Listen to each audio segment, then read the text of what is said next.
Nga pala, meron akong pick-up lines. Ano po yan? Kasi malapit na ang birthday ko. Puwede ano, sa darating na birthday ko meron kasi akong cake. Puwede ba ikaw na lang maghiwa ng cake? Gusto niyo matikman yung hiwa ko? Oo, hindi.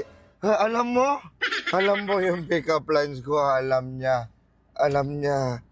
Pwede Pasensya ko ka. naman ipatikim sa inyo yung hiwa ko. Pagkahiwa ng cake, kainin nyo agad. Oo, sana. Okay lang. Bigyan niyo po yung cake sa akin. Sana din magkaroon tayo ng pagkakataong magtagpo uli para mahiwa ko yung cake. Oo, sana please. Nga pala, ito ibabayad mo sa akin. Ayan ho, Wag na, nakaredy na. wag ka na magbayad. Sagot na kita. Ganyan ako kagalante. Sa'yo na yan. Talaga ho? Oo, kaya ko yan, may pambili pa ako ditong gamot. Gusto mo mag-inuman pa tayo eh.